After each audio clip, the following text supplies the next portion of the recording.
அன்பு சகோதர சகோதரிகளே, ஆண்டவரும் உலக இரட்சகருமான இயேசு கிறிஸ்துவின் நாமத்தில் என் அன்பின் வாழ்த்துக்கள்.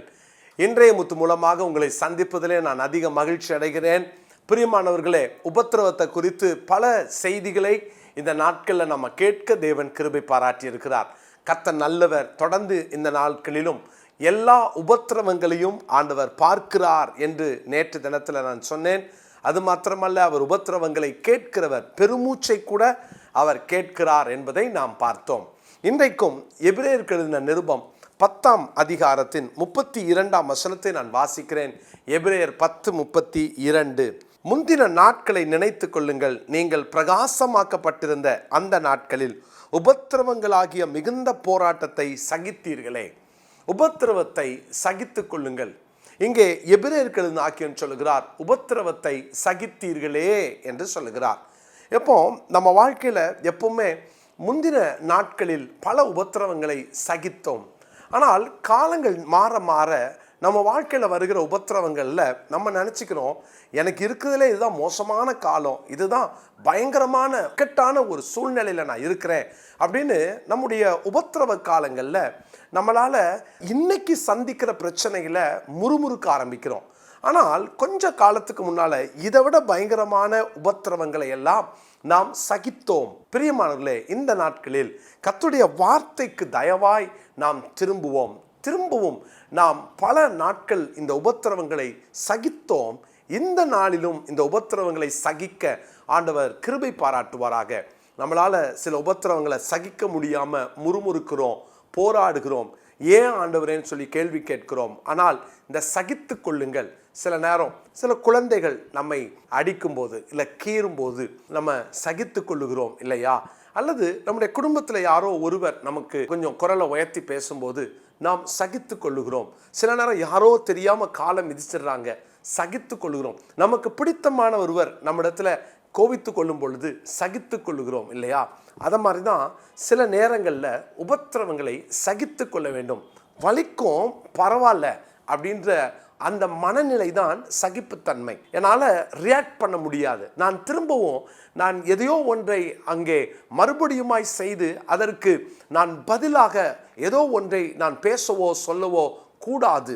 சகிப்புத்தன்மை என்று சொல்லும்போது பரவாயில்ல, நான் அதை ஏற்றுக்கொள்கிறேன் என்ற மனநிலை நமக்கு வர வேண்டும். கர்த்தருடைய பிள்ளைகளே, இந்த உபத்திரவத்தில் அப்படிப்பட்ட மனநிலையை நாம் ஏற்றுக்கொள்வோம். உபத்திரவ நேரங்களில் சகித்து கொள்வோம். ஒருவேளை இன்னைக்கு வரைக்கும் என்னால் சகிக்க முடியலையே, எவ்வளோ பெரிய வேதனையாக இருக்குதே அப்படின்னு நீங்கள் சில பாதைகளை கடந்து போகலாம். சகித்து கொள்வோம். நான் ஒரு 3 கருத்துக்களை சொல்ல விரும்புகிறேன். முதலாவது, எபிரேயர் 10:31 நான் வாசிக்கிறேன். எப்படி இந்த சகிப்புத்தன்மையை பெற்றுக்கொள்ள முடியும் தெரியுமா? முதலாவதாக, ஜீவனுள்ள தேவனுடைய கைகளில் விழுகிறது பயங்கரமாய் இருக்குமே. அவர் கையிலே விழும் பொழுது இந்த சகிப்புத்தன்மை வரும். தேவனுடைய கையிலே விழுகிற அனுபவம், இதுதான் சகிப்புத்தன்மையை பெற்றுக்கொள்வதற்கு ஒரே வழி. தேவனுடைய கையில் விழாம நம்ம பிரச்சனைகளையே உட்கார்ந்து போராடி யோசிச்சுட்டு இருந்தா நமக்கு கோபம் வரும், அதுக்கு ரியாக்ட் பண்ண தான் தோணுமே தவிர சகிப்புத்தன்மை வராது.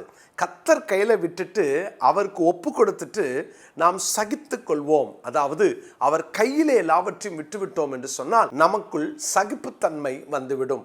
கர்த்தருடைய கையிலே விழுவோமாக. எனக்கு வேற யாரும் இல்லை ஆண்டவரே அப்படின்னு அவர் கையில் விழுந்துட்டா அவருக்காக நான் சந்திக்கிற எந்த பாடுகளும் உபத்திரவங்களும் போராட்டங்களும் நம்முடைய வாழ்க்கையில் அது நம்மை மேற்கொள்ளாது. மாறாக இந்த சகிப்புத்தன்மையினாலே நாம் அதை மேற்கொள்ள முடியும். முதலாவது, கர்த்தர் கையில் விழுவோம். தாவீது சொன்னார் இல்லையா, பயங்கரமான வாதை, என்ன செய்யறது? ஒரு தீர்மானம் எடுக்கிறார், நான் மனுஷர் கையிலே விழாமல் கர்த்தர் கையிலே விழுவேனாக என்று சொல்லி அந்த சூழ்நிலையிலே ஒரு பெரிய போராட்டமான நேரத்தில் கர்த்தருடைய கையிலே விழுந்தார் தாவீது. சகிப்புத்தன்மை வர வேண்டுமா? முதலாவது, கர்த்தருடைய கையிலே விழ கற்றுக்கொள்வோம். இரண்டாவது, எபிரேயர் 10ஆம் அதிகாரம் 35ஆம் வசனத்தில் இரண்டாவது காரியத்தை நான் சொல்லுகிறேன். ஆகையால் மிகுந்த பலனுக்கு ஏதுவான உங்கள் தைரியத்தை விட்டு விடாதிருங்கள். இரண்டாவது, தைரியத்தை விட்டுறாதீங்க. முதல்ல கர்த்தர் கையிலே விழ கற்றுக்கொள்வோம். எந்த சூழ்நிலையிலும் அவர் கையில் கிடப்போம். இரண்டாவது, எந்த சூழ்நிலையிலும் தைரியத்தை விட்டுறாமல் இருப்போம். உபத்திரவம் வரும்போதெல்லாம் ஏற்கனவே சகித்தோம், இன்னைக்கு ஏன் இந்த உபத்திரவத்தை சகிக்க முடியல? தைரியத்தை இழந்துட்டோம். தைரியத்தை விட்டுறாதீங்க. நான் இந்த சூழ்நிலையை கடந்து வருவேன், இது என்னை மூழ்கடிக்காது, இந்த சூழ்நிலையை நான் ஜெயிப்பேன் என்று சொல்லி நீங்கள் ஜெயிக்கிறதற்கு ஆண்டவர் பலன் தருவார். எனவே தைரியத்தை இழந்துடாதீங்க, தைரியமான இல்லைங்களேன். எவ்வளவு பெரிய உபத்திரவமாக இருந்தாலும் நமக்குள் அந்த தைரியம் இருக்கிற வரைக்கும் நம்மால் நிச்சயமாக ஜெயிக்க முடியும். பிரியமான தேவனுடைய பிள்ளைகளே, நாம் ஜெயிக்கிறதற்கு தேவன் அனுக்கிரகம் செய்வார். மூன்றாவதாக எபிரேயர் 10ஆம் அதிகாரத்தின் 36ஆம் வசனத்தை வாசிக்கிறேன். நீங்கள் தேவனுடைய சித்தத்தின்படி செய்து வாக்குத்தத்தம் பண்ணப்பட்டதை பெறும்படிக்கு பொறுமை உங்களுக்கு வேண்டியதாய் இருக்கிறது. மூன்றாவது, பொறுமையாய் இருப்போம். எவ்வளவு பொறுமையாக இருக்க முடியுமோ பொறுமையாக இருப்போம். தேவன் நமக்கு ஏற்ற காலத்தில் அந்த நன்மையை தருவார், நன்மையை செய்வார். அந்த நன்மையை பெறும்படிக்கு பொறுமையாய் இருப்போம், பொறுமையாய் காத்திருப்போம். பொறுமையிலே நம்ம அதிகமாக கவனம் செலுத்துவோம். அவசரப்படாமல் பொறுமையாய் வாழ வாழ தேவன் நம்முடைய தனிப்பட்ட வாழ்க்கையில் நிச்சயமாக பிரியமானவர்களே நம்ம எல்லா விதமான இந்த உபத்திரவத்தையும் கடந்து போக கிருபை தருவார். அவர் வாக்குத்தத்தம் பண்ணிருக்கிறார், அதை நிச்சயமாய் நாம் பெறப்போகிறோம். அதற்கு நடுவில் வருகிற எந்த உபத்திரவங்களும் நிச்சயமாய் நம்முடைய வாழ்க்கையில் அந்த வாக்குத்தத்தத்தை நாம் சுதந்திரிப்பதற்கு தடையாக இருக்காது.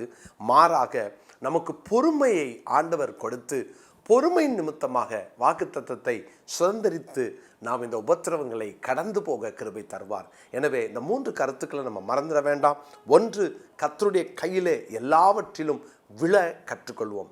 எப்போதும் அவர் கையில் கிடக்கிறதற்கு, அவர் கையில் விழுவதற்கு அறிந்து கொள்வோம், கற்றுக்கொள்வோம்.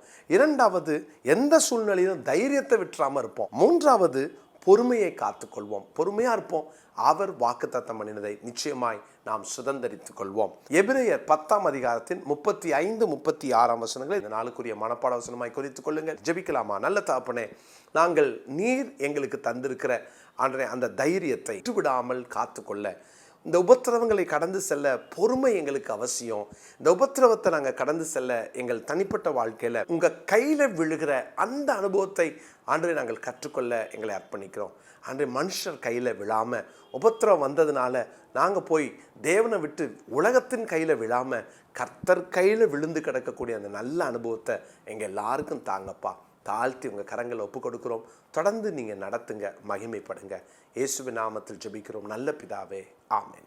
பிரியமானவர்களே, ஒருவேளை இந்த நாள் வரைக்கும் நம்முடைய விங்ஸ் ஆஃப் விக்டரிக்காக நீங்கள் இன்னும் உதவி செய்யாமல் இருப்பீர்கள் என்று சொன்னால், ஒவ்வொருவரும் ஒரு 1000 ரூபாய் கொடுத்து இந்த சேவையை, இந்த சமூக பணிகளை தாங்க உங்களை உற்சாகப்படுத்துகிறேன்.